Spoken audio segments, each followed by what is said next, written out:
At the outset, I want to extend my heartfelt gratitude to you all, leading the human resource practice at companies that are doing some remarkable work in this time of crisis.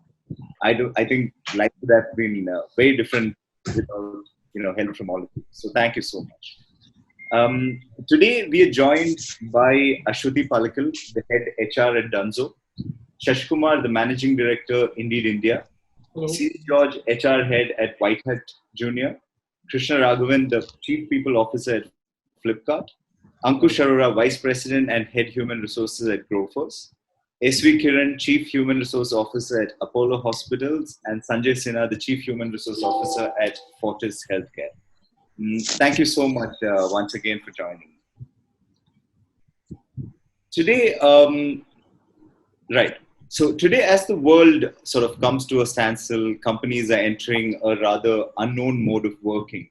The role of the CHRO has never been more important, from ensuring smooth transition to working from beyond the physical office, to keeping employees working in isolation, motivated, ensuring the well-being mentally and health of the entire workforce has become priority. And so the overnight transition of this magnitude requires not just technological support from an entire workforce, but also intensive planning in terms of how we manage entire teams remotely amidst this pandemic. It's also a great time for companies to create goodwill that can be tapped into later. So let me begin the discussion by asking all of you, since the crisis began, what is your typical day like today? And amidst this lockdown, what are you, how are you working to ensure your employees' well-being and safety? So maybe we can start with Ashwati here. Okay. So Manu, I think when it hit us, of course, I mean, you just was not prepared for, something as big as this. Honestly, it took a while to, sorry to disturb. Ankush, if you could just switch on your video. Yeah, I'm facing slight challenge with my video. The moment I switch it on, the call drops. Oh, okay, all right, understandable. Okay, we'll wait. Right, Ashwati, so we'll go ahead. Cool. So yeah, it took a while to make sense of this. I know right now we're calling it as a new normal, but back then, it was a huge crisis that hit us. So it took a while to get your head around that. Right, you were just sort of lot of information flowing in and trying to handle things. But looking back then and now, I think first week was entire turbulation. You're trying to make sense of it, trying to give as much as communication as possible to teams, right? Ensuring that you're preparing for BAU and that bit, right, while also personally going through and making sense of, how do you work from home, right? And absolutely, it's never been that. So personally, you're sort of looking at accepting this reality while also parallelly enabling sense and preparedness to the organization. I think what happened then moved to second week was, I think you sort of understood that this is here to stay for a while, and it is, to embrace this and understand, how you could go ahead and prepare the teams. I think, which is when we put a lot of systems in place, like, having a rapid response system where communication is intense and constant, right? Then we started having a lot of stand-ups where we are able to disintegrate, information and get, people empowered as much as possible. And then really start to look at, how do you make BAU possible, right? And right now in the third and a half week, I think right now it just seems you're in control of it. At least I feel a lot more in control of it. I think some of the blessings have been that you don't have to commute, so the entire 1.5 for me is saved. The day starts with, we have daily stand-ups with the people team to understand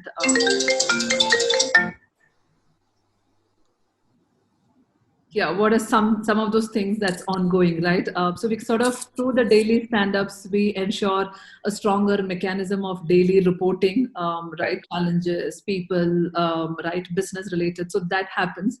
I also kind of get an understanding of how my team's health is, how are they sort of placed to go ahead and manage their day. So that sort of sets the tone for the day.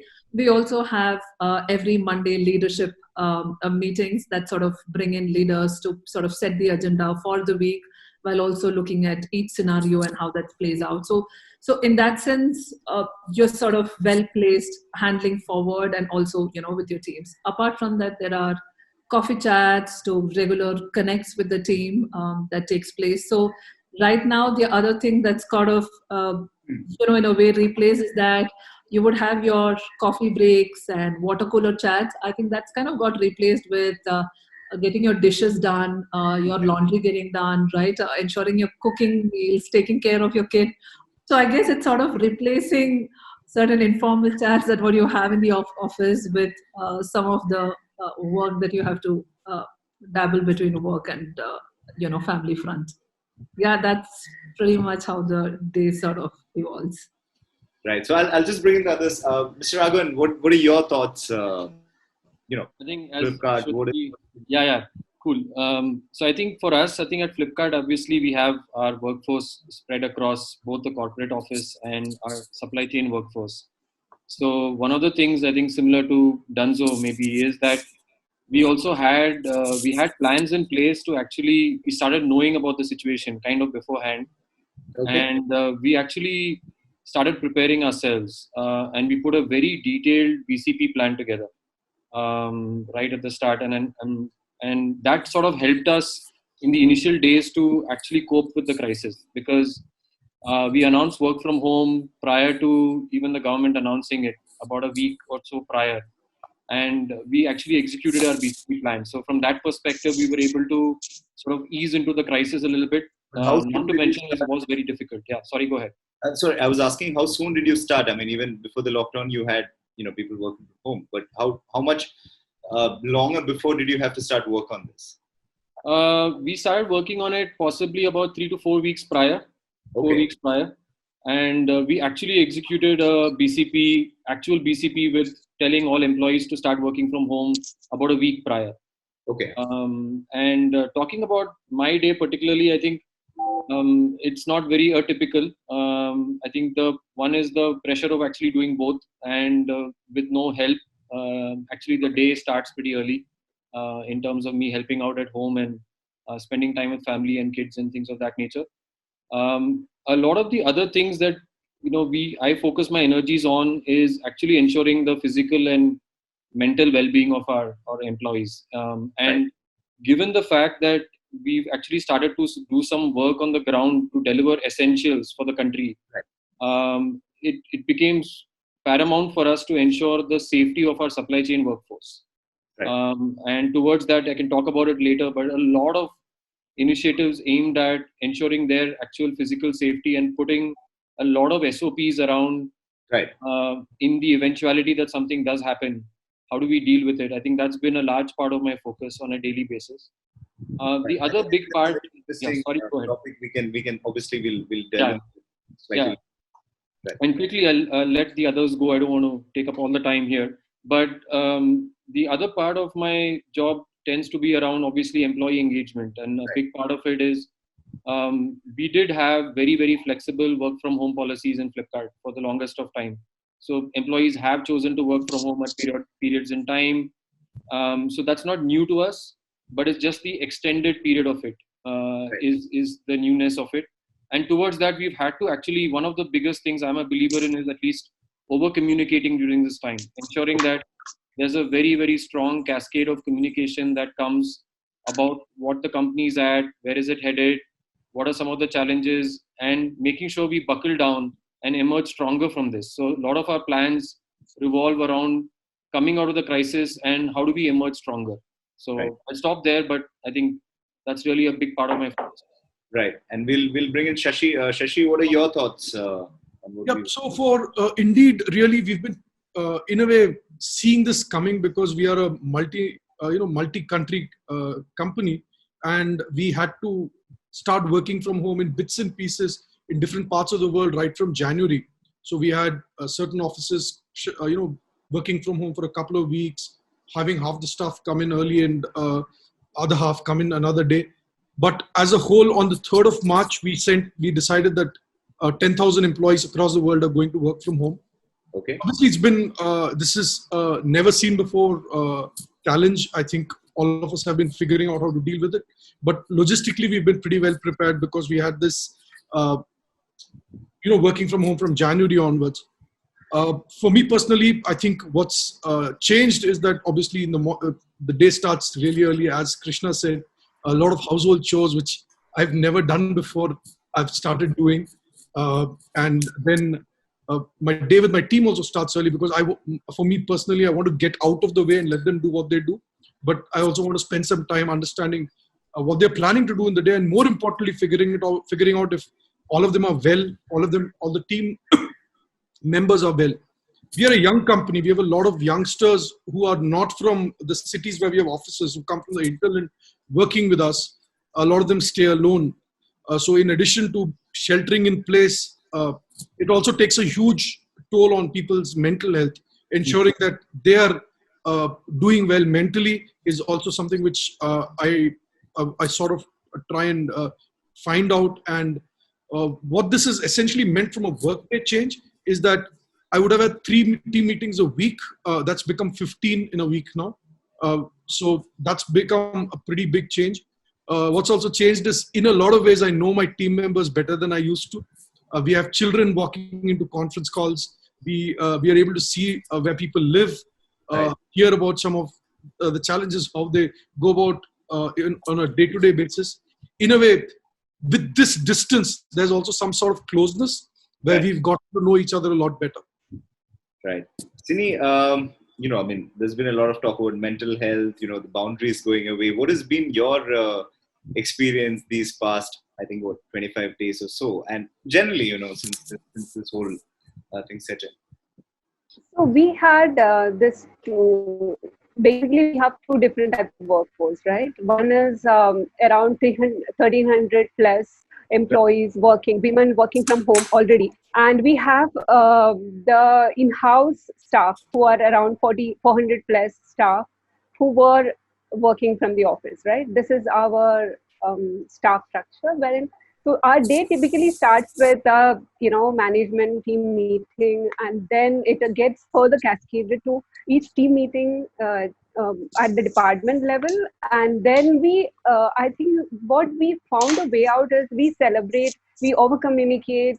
As already this point was brought into this meeting, we over communicate to the team. We celebrate on our common communication channels. So it is basically each success we celebrate. We announce, which is at the team level, what is the success story, who is doing well. So I think this over communication has helped us to bond together within the team and to bring in productivity at a maximized level. So when I speak about this, I can say we went, working from home from 16th of March. Okay. Within this 1 month, I would say we have hired almost 150 staff, and we are onboarding them. We are weekly onboarding them, training them, making them live on the shop floor. So this is before the crisis? Yes, no, during the crisis. We are right now hiring. Okay. Wow. So that is something which I think we can speak about, because we are getting the talent pool, which is rightly over there available. Right. That is one thing. Second would be definitely we are training them. That's definitely a challenge. We never had an distance onboarding. It was always a classroom based onboarding. So right now it is all web based distance onboarding, which is happening of batches of say 70, 80 new onboarding staff every week. And this goes to a week onboarding process, and then they are made live to start their work. And now here the basic challenge which we had is the system availability, because all across in India, I think the availability of laptops, systems, any gadgets, nothing is all standstill right now. It's not available. So now the challenge for us was, how do we induct staff while we cannot make them productive without systems, right? Without machines. So from this perspective, we onboarded staff who already have system with them. The rest of them, what we did, we have given offers to them, but they'll be onboarded once we are back to the office, right? So Okay. whomever has a system, we have onboarded, and that is the way we are going ahead, and that is our story. I think we'll come to the the hiring part of it slightly later, because it's quite fascinating, hiring now, Yes. especially when a lot of companies are not. But let me just bring in Mr. Sinha here. Your company has been at the forefront of all of this. I mean, when we talk about what is going on, healthcare is right up front. So what has changed for you since this pandemic sort of came? So, just to give you a little, just to answer your first question, how does a day look like? I think that day doesn't end nowadays. Earlier, you step out of the office and you're almost done for the day. Right. Except you have emergencies here and there. But now, whatever starts from say 8 or 9 o'clock in the morning goes on 10 or 11 o'clock. So it doesn't end, because being at the forefront, being from healthcare industry and being at the forefront of fighting this, we saw this coming far in advance. Right. So what we did was, sometime in end of February onwards, or maybe mid of February onwards, we had started making plans, because we knew it's a matter of time before this would get bigger. Mm-hmm. So we had established teams who would work on it. We had laid down certain protocols. But during last few days, last 15, 20 days, I think, everybody's now working home. We were going office till good say 18th, 19th of March. And after that, it went into a total lockdown. But things are moving pretty fast, and we have to take decisions on everyday basis. And it's been a pretty busy month for the past couple of days. Right. Mr. Kiran, do you agree with what he's saying? Yeah, I completely agree with what Mr. Sanjay has said. Apart from what Mr. Sanjay has just said, that we were preparing for it from early February to late February. Unlike what our other panelists have spoken, Right. we had a very unique situation here. Okay. We are a pan-India company having 70 hospitals across the country. We are dealing with different geographies and different people with different mindsets. Right. The laws have been changing at different states very rapidly. Mm. So what has happened with us was, we wanted to keep our facilities available, because it's not that Corona has come, so heart attacks stopped happening, Right. or brain hemorrhages stopped happening. They continue to happen. Your dialysis patients would require dialysis on their schedule. Your oncology patients would require chemotherapy. Right. And then the government has approached us to dedicate a few of our hospitals to treat coronavirus patients. So we had to take this tough call between deciding which hospital that you have to give to Corona. Right. How do you shift those people to your other hospitals? Because once you say you're treating coronavirus patients in a hospital A, nobody would or wants to go there. How do you motivate staff? Because we say we are doctors, we are nurses, we are XYZ, but at the end of the day, the fear factor is there. Absolutely. And this is one industry, healthcare, where work from home is not something that has been heard of in the past. True. Right? It's the personal touch which makes a difference here. So we had to tell people what is our decision on work from home. And we were one of the few healthcare organizations where we said, we will not do work from home. Even Right. today, we don't do work from home. All of us are in office. The reason is, we said, if we as leaders are not there to support the people, or my warriors on the ground, then we are not doing our job. In Right. fact, we have requested our leaders to be on the ground, over communicating and talking to people, preparing them to handle the worst. So we did a lot of town halls. We motivated doctors. Okay. We motivated nurses.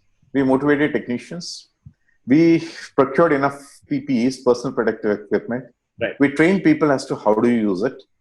We reworked on the shifts. We made shifts in such a way that when you wear PPE, to stand it beyond 6 hours is impossible. Right. So how do you create a roster in such a way that they're there for 3 hours, then they come out, breathe some fresh air, attend the calls of the nature, get back for the next 3 hours.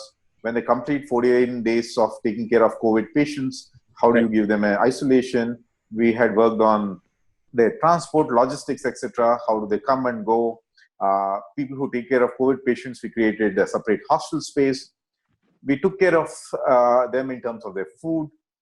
We gave them certain things like vitamin C, while there is no documented evidence per se, but we said, hey, give vitamin C to boost immunity. Till ICMR came out with the guidelines of giving hydroxychloroquine. In short, we call it as HCQ, as the prophylaxis for the people who take care of it. Then how do you tell others that you don't have to? If we are admitting patients, then what are the protocols of how do you treat them? How do you disinfect? And these people, if they travel in the bus to go to their hostel, how do you disinfect those things, etc. But the biggest challenge for us, and this goes on from 7 a.m. till about 10 p.m. at night, including last night I was at a hospital till about 12, right? The biggest challenge here is to actually do away with the boundaries, get onto the floor, communicate directly to the person at the grassroots level, keep up their morale and motivation. I'm sure we'll discuss those things in detail as we go along, right? Ensure that they are there to fight this for the country, right? That is what we spent time on for the last 2 months. And that's us giving us results. It has an impact on attrition. It has an impact on how your organization's motivation is there, whether people want to come up and stand by you and work or not. Right. So what are the sort of the conversations that you've been having with the employees? I mean, to continue the situation or understanding the crisis. I mean, like you mentioned earlier, I mean, even if it's doctors, I mean, they're still scared, right? I mean, people are all... So Absolutely. How do you keep the conversation on? Yeah, that's very interesting. And here I'd like to bring about this, wherein I would say, COVID is not going to go away in a month or two. It's here to stay. It's like a H1N1. Right? It's one of the recently detected virus, and I said recently about a decade ago. And it continues to come over, right? So COVID is going to stay till we find a vaccine, until the herd immunity is developed. Right. And when you say herd immunity, 50-60% of your population should get COVID for the herd immunity to develop, right? So it's not that after May, June, July, your COVID is gone, right? So today, right, how do I tell my people that this is what it is? And you have seen this in the past. And vaccine development will take a year. And then it takes another 1 year to vaccinate everybody. Right. And then vaccine, you are primarily developing immunity, right? So what do you do, right? So the communication at to different levels is different. When I was talking to nurses, for example, one, we did communication right from our chairman, Dr. Reddy, to our MD, vice chairperson, etc., to our CEOs, to all of us as senior leadership. And one of the things that we have clearly told them is, we gave them an analogy with the soldiers. Look at the soldiers who are fighting for your country. When the war breaks, right, there's no way you can say, my mother has said not to go, my spouse has said you cannot be there on the floor, I will take leave, I will resign and go. Can't say this, right? You are exposing your country to the threat of other foreign nation. Similarly, today, we are the warriors to fight the battle against Corona and keep our country safe. So we don't have an option of resigning. We don't have an option of taking leaves. Right? We don't have an option of not keeping up our motivation and taking care of the patient and serving the patient. In this case, all the more it is important, because from the time they develop symptoms to the time they get onto the ventilator is very short. Right. Plus, this virus is highly virulent. Right. So these two factors, So what do you do? Right. So first thing that we did is we told them that we are with them and we are here to take care of them. Right. And to do that, we developed this concept called Apollo Kavach. Okay. Right. In fact, I can show you that. How does this band look like? This is called Apollo Kavach. Right. You wear this Kavach on this hand. Right. And you say, this Kavach takes care of you. Right. And what does this do? What we are saying is, one, we are training you to protect yourself, your colleagues, and your family members, right, against Corona. Right? Prevention is the best way. Second, we are there to basically ensure that your well-being in the eventuality of that you really contact Corona. What do? Right? We have taken insurance for all of them, because there are certain members who are covered under ESIC. We added them also into medical insurance, saying any amount of expense on that will be taken care. And even in a worst eventuality, we have covered you under GTLI, we have covered you under other insurances, and you are covered for 1 crore, 1.5 crore, whatever, like this thing. But that is all in the eventuality of, something wrong happening. But why should even we allow that to happen? Right. We have a 37 years history. Right. We have handled all these kind of communicable diseases. We are the organization who has waged a war against NCDs. NCDs is non-communicable diseases, right? And we go by the definition of NCDs by the World Health Organization. For the last 3 years, we do free health checkup for our employees to evaluate their health, right? Though we started this for fighting against NCDs. Today, if you see, COVID is more prevalent and more harmful to the people who have NCDs, diabetes, hypertension, etc. So there's a correlation that you see. So we have already ensured that we have taken care of your comorbidity factors and we have kept you healthy. Your immunity is high, so you're protected. So I must bring in Krishna and Ashwati here. They're dealing with doctors. Like you mentioned, you're warriors. You're going out. What about your employees? I mean, what is the conversation you've been having with your people to sort of help them understand the situation? In today's times. I'm going to unmute myself. Sorry. Yeah. So I think, like I said at the start, right, a lot of our focus in the initial days of the breakout has been how do we get operations up and running? And initially we did work very, very closely with the government. And like the previous panelists talked about, the rules have been changing fairly rapidly as well. So the ability for us to open up operations and ensuring that we get staff back into those centers. So the communication right from the top was very important in terms of, one, assuring the personal safety and well-being of the employee who comes in to the fulfillment center or the delivery hub. And what is the purpose of what you're doing? I think driving home the purpose. We had situations where there were localities where they were not served at all for essentials. And driving that larger purpose of why you're here became the cornerstone of our messaging. And from an employee safety standpoint, obviously covering them from all aspects. First is we ensured that we deliver, safety equipment to all our centers, and getting that across the length and breadth of India was a pretty arduous task by itself. And getting that in place and very, very strong communication about the purpose of what they're doing right from the top. And that was constantly something that, personally, all of us took a big part in. And that's how we got people back into the facilities. And we've seen a very, very amazing response to our, calling. And it's been something which is fantastic. And in fact, not just Flipkart itself, from an ecosystem standpoint, we've got support from even other offline retailers to actually go and deliver. So we did partner with, for instance, Uber, we partnered with Spencer's and so forth. So there's been a bit of an ecosystem collaboration as well that's come into play. And that's really heartening to see as well. Ashwati, your thoughts? I mean, keeping the morale high, keeping the conversation running. Yeah, Manu, and similar, like, what Sanjay's been doing. I know Flipkart is, huge, massive, but yeah, similar points, right? When we started ensuring communication is important. I think when I say communication, it's really about reinforcing what the mission is. So at Dunzo, for all of us, it is about bringing our cities, closer, right? So it's about bringing user, partners, merchants, bringing this community together. So it's important that, all leaders, people managers have this communication cascaded to bring in alignment to the mission. And I think that took massive shape when we had the first March 22nd, when we went into the Janta curfew. We could, in a day, rally 500 people to come and start supporting our users, partners, merchant. And this just took us actually 2 hours to, bring this team. And that actually gave us a lot of courage, belief that, yes, that every single person, every single individual is so connected to the Dunzo mission and values, right? Because it just happened seamlessly. Like there was hardly any sort of a push or any communication required.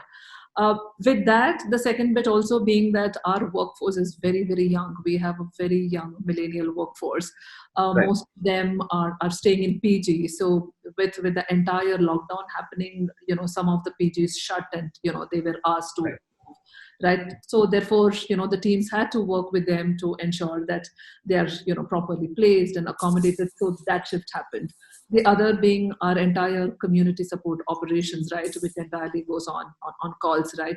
So move this to a work from home model, within 2 days of time, we ensured the laptops to ensuring that remote working was made possible. And all these was, very quick. And while doing just ensuring their physical and mental well-being. Absolutely. I think the other most important thing, of course, physical well-being, given that, it's a COVID time, and of course, the physical well-being is superlative. I think what in the last 2.5 weeks that we've realized is about the emotional well-being. Right. There are people who are staying away from family. There are people who are staying off from the PGs, right? There are also people who are staying after a long gap, actually moving back and staying with their families, and they find the entire settling period very difficult.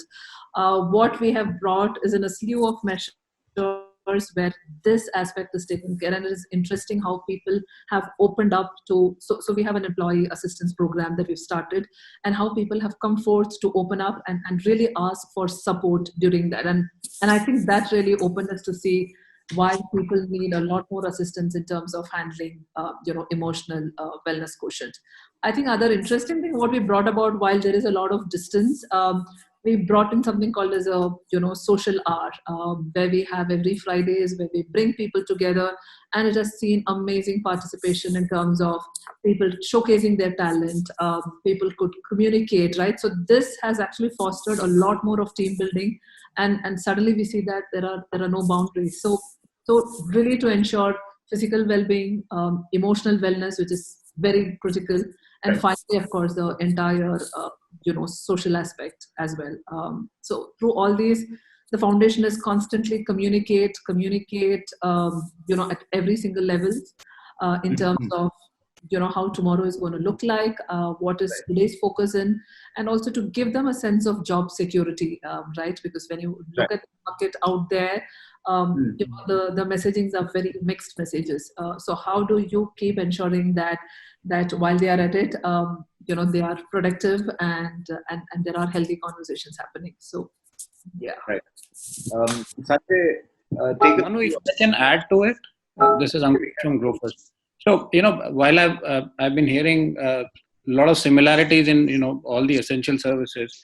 So I think a couple of things that stand out for me is, one is, like all of us emphasize on the fact that over communication is the need of the hour. And, and second to what Krishna also mentioned, that keeping the supply chain up and running in these kind of scenarios is the key. And especially for us, we being in the grocery delivery segment and being in the essential services category, I think what we developed as a mission is that if 200 of my people work in a warehouse, which is actually keeping 20,000 ordinary citizens in their homes, they are not coming out because we are taking care of their grocery needs. So that became a mission for us, and surprisingly, I think this young workforce that we all have, the way they have risen up to this occasion, and I like what the gentleman from Apollo said, that it's actually a warlike situation. People are looking themselves as soldiers, as foot soldiers. That we are not in a conventional war, but we are in a warlike situation where everybody is putting their bit forward in terms of let me safeguard some of my fellow citizens, and we even actually partnered with some of the industries which are forced to shut down. Okay. Certain automotive industries where not being an essential category, they either downscaled, they had surplus labor. Right. So we kind of started absorbing them in our fulfillment centers.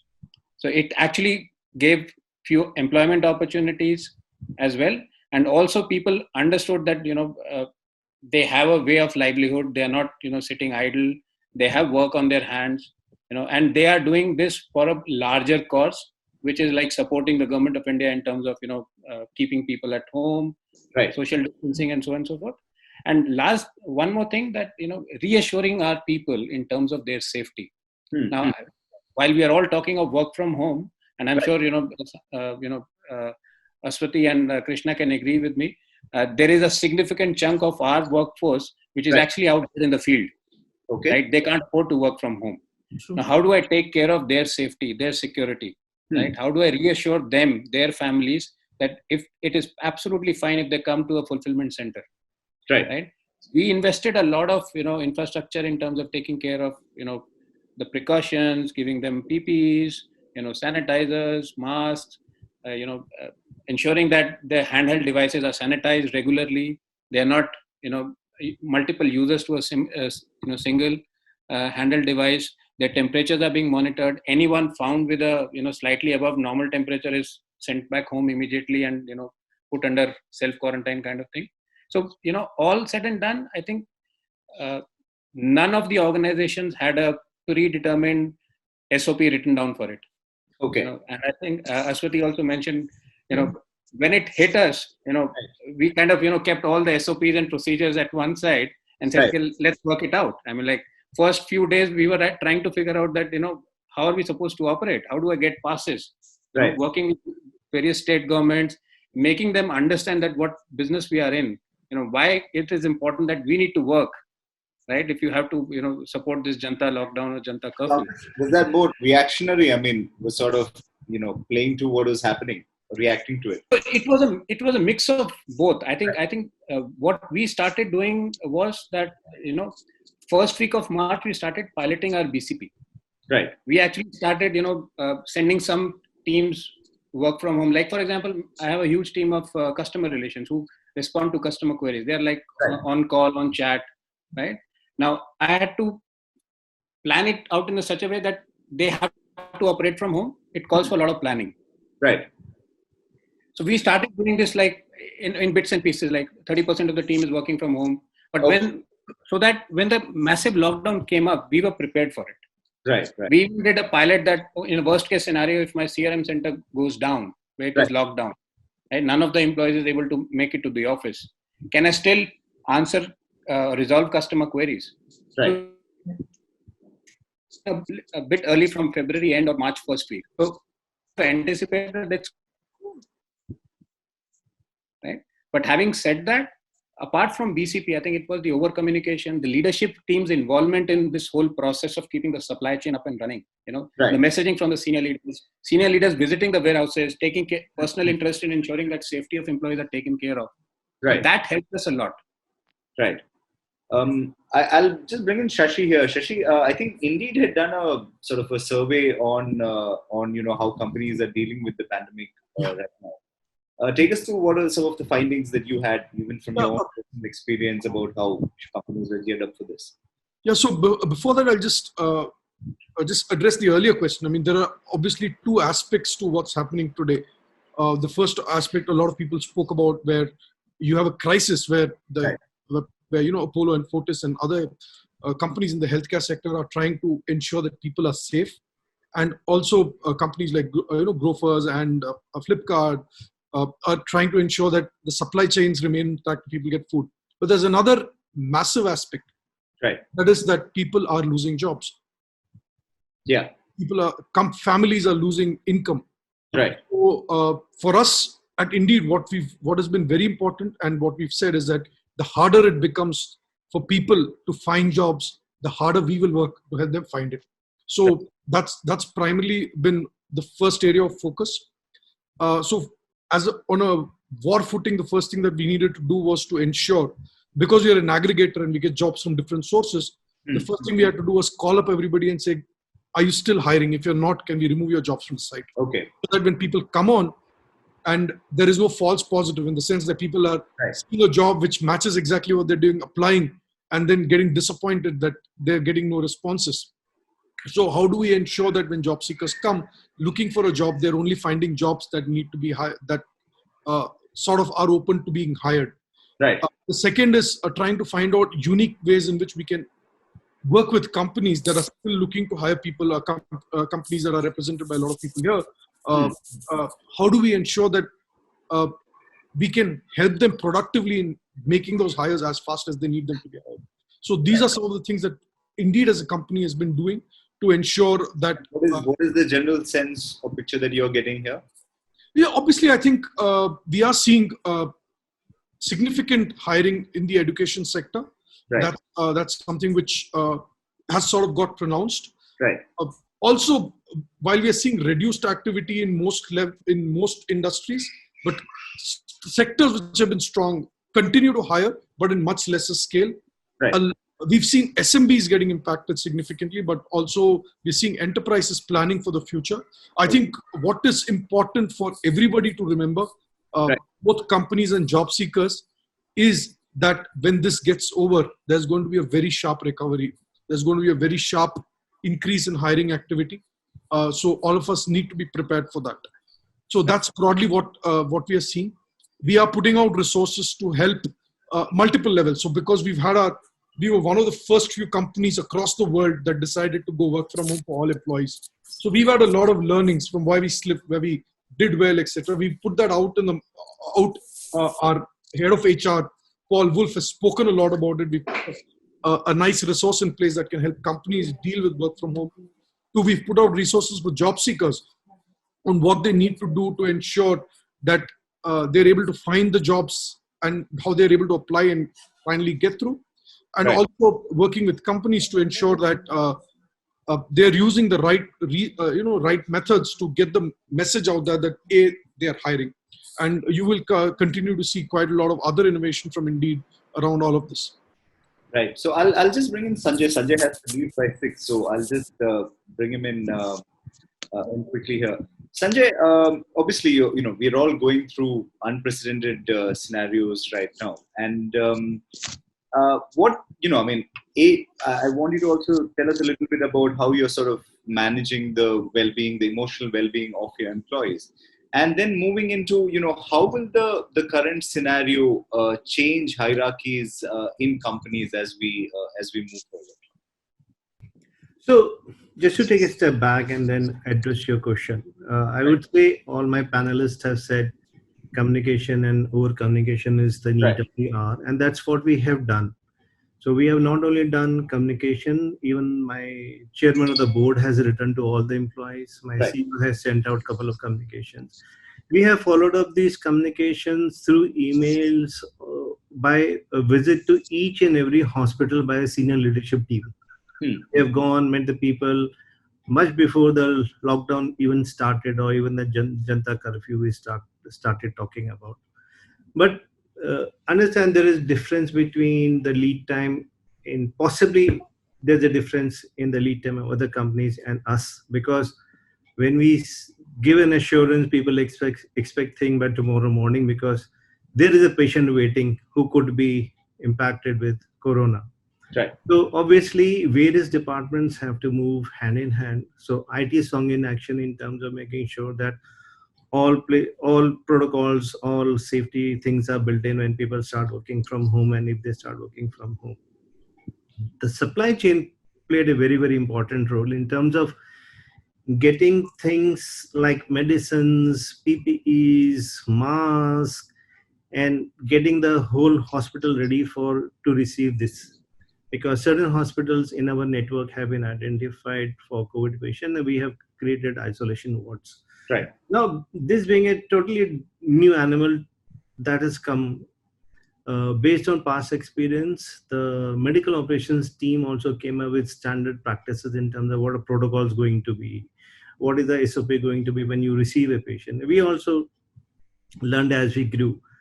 The very different thing, which possibly is different from my other panelists, is we are governed by a lot of government policies that the government itself was not sure what they're issuing today will stand tomorrow. So we were just grappling with one change after the other, and we were also trying to understand what they mean when they send a circular to us. So there's a huge amount of coordination that happens. So we did this for employees, and we made sure that now how do you translate all this gyan into a motivation action and tell people, yes, we are there behind you, we stand behind you in everything. Right. So we started working on not only communication plans, but also making sure that since the occupancy in all hospitals have gone down, except some of the regular ones like who are told dialysis patients have to come, chemotherapy patients have to come. So how do we make sure these patients don't get impacted? What are the protocols we follow? Can we create a separate path for them? Can we create a separate passage for them? How do the teams who deal with these people don't interact with the teams who are dealing with the COVID patients? Lot of permutation and combination in terms of rostering, positioning, moving one service from one floor to the other floor. But more than that, we thought that this is a time where there's a lot of scare in the market and the employees. We went out of way in terms of making sure that all employees who contract corona in the while attending to patients will be taken care of by the company. All expenses will be borne by the company, and they will not even be, and they will be all co-pays and everything will be waived. We have a huge amount of employees who are covered under ESI, and we know the facilities that are available there. We increase their insurance to make it equivalent to our employees. We we insured them for group accident insurance. We made sure that all things that we do on ground are done. Not only we did this, but we also started training the people who are outside the hospitals, like cops who are doing duties. Our teams have gone and trained cops in terms of how to take care of their sanitation, how when they go home, how to even sanitize their clothes, when to interact with the family members, when not to interact with the family members. And one of the biggest things that I think we have done, we have a very robust behavioral sciences and mental health department. We are running a 24/7 health line. Initially, in first part of March, and in the beginning of the lockdown, I think we were getting around 100 to 140 calls per day. Right now, they are exceeding 450 calls per day on mental health services that we have launched. So, and beyond this, the leadership team reviews full day. There is a review of each hospital in terms of patients, in terms of employees, Right. and the issues. Transportation was a big issue initially because nobody knew, like somebody said, how to get the even passes was a big challenge. But I must ask you something here. Has this whole sort of pandemic situation changed the way you go about maybe your hiring or skilling of your people, or you see that sort of happening in the future? It would happen, and one of the big things that possibly you initially asked was in terms of how has this pandemic impacted the hierarchies. I Right. think given that we have a separate corporate office which is not a part of the hospital, Right. we have certain people who work out of home, some people who regularly go to hospitals every day, work out of that place. We made sure that hierarchies and protocols and approvals don't come in way in terms of day-to-day working. So Okay. just to give you my example, my number 2 and number 3 have been given different set of responsibility, different delegation of powers, and different things they can approve and deal with. Because not everything should flow to my level in this current scenario. So we have we have different teams. They take their own decisions. They need to only come. There is a 7 days a week call at 6 p.m. where the escalations are made and resolved immediately, so that the team can keep working on. The way we are skilling people now is in terms of how do we make sure that working from home does not impact fast decision making or quick decision making.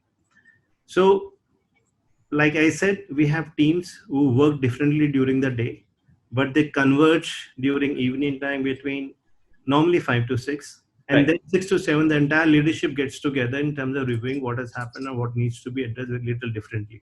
It could even be change in guidelines. Typically, like to give you an example, we also have SRL, which is our diagnostic labs, who was a couple of days back given the permission to do tests also.